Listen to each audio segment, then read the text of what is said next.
Are you looking to lose weight? Are you looking to maybe start exploring the benefits of fasting? Or maybe you just want to give up something that you feel like your body is physically reliant on, such as a certain addiction or a bad habit. There's good news. The good news, the best news. One of my favorite quotes from the Bible. The teachings of Jesus as he was exploring the limits of his own body and the power of consciousness. Man does not live by bread alone. Your energy, your fulfillment, your life satisfaction, it's always there, regardless of what happens on this physical realm. You always have the potential to tap into the present moment. What does that mean? When I say this, people are like, so what? They're not impressed. They're not like, this is not a big revelation. This is the biggest revelation. This is the only thing that I want other people to know. If I have kids or something and they're like, you can only teach me one thing, stay present. Like that's the only thing there is to learn. You need to start meditating. You need to start meditating every single morning, every single night for 20 minutes. Once you get a hang of it, you want to start meditating throughout the day so that between the morning and the evening, you're also meditating. So eventually you come to a point where you're always meditating. And then you will understand what it is that I'm saying right now. Stay present. And if you have a challenge, if you have a certain strong emotion, or maybe you have cravings for certain substances, or maybe you're just hungry, or whatever it is, you can always ask yourself, is this more powerful than consciousness? Is this addiction more powerful than, I was about to say the G word. Is this more important than the present moment? Is it important at all? Sometimes it's not even important. Sometimes we just get like a little craving, and then if we are in the midst of being unconscious, we just go with the craving, and then we end up on the couch 5 hours later with a food baby. Ugh, that's such a gross term. Like just let's just say food, like just ache in the pain and regret and shame. That's better. So man does not live by bread alone. Remember that.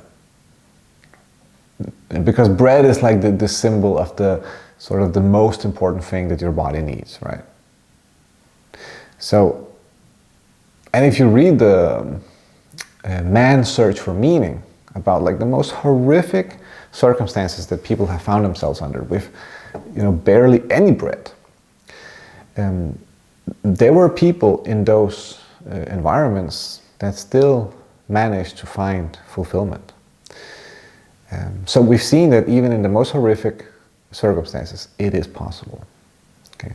But you don't need to. You live your comfortable life, everything is fine.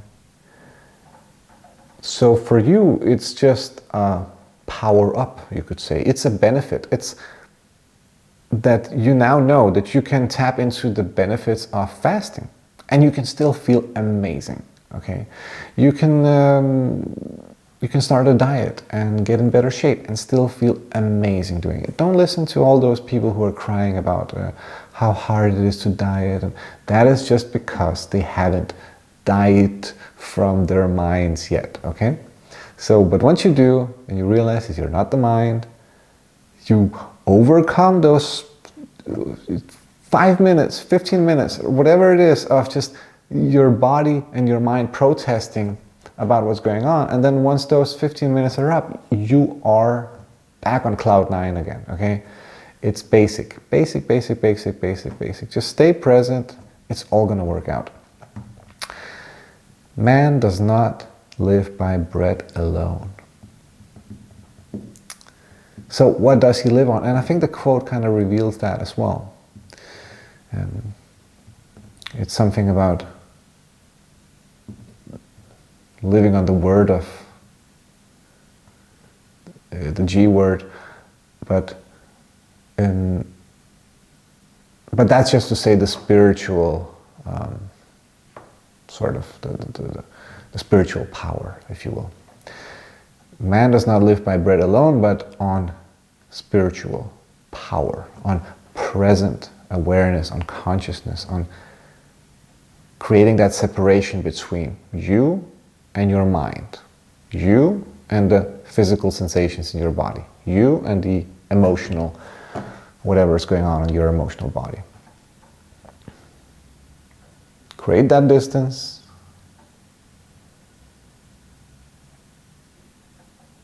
And that is gonna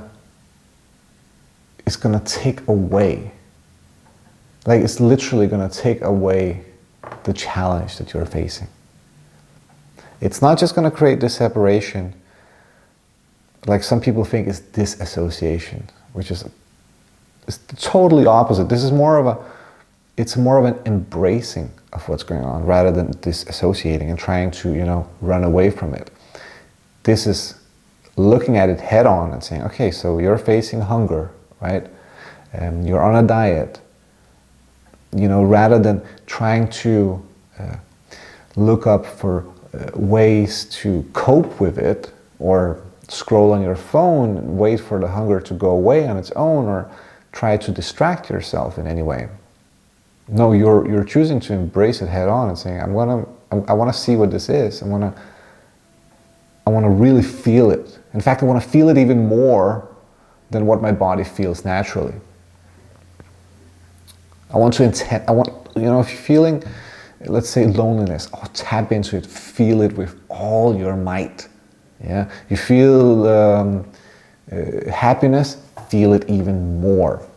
You feel like some discomfort, just go into it. Go straight into it head on. And then it dissipates, like magic. Works like magic every time. Man does not live by bread alone. The energy, the fulfillment, the love, it comes through you and into you, and it has nothing to do with this material realm. Nothing to do with what you eat or how many hours of sleep you had. But you have to understand that. You can't have false idols. You can't say that nutrition is who you worship, or science, or you can't worship any false idols. You have to let go of all of that. And just see things for what they are. See that all these things have no power over you or how you feel. The only real power is the power of the present moment. It's the power that you have when you let go of your thinking, of your feelings. When you understand that you're more powerful than whatever sensation is going on in your body. Your mind is telling you, you need this, you need that, you need this to be fulfilled, you need this for the discomfort to go away. If you believe that, it's going to be true. It's going to be true that you will need those things. But if you don't believe those things, and you wait it out, you find out that man does not live by bread alone. You understand what that quote means?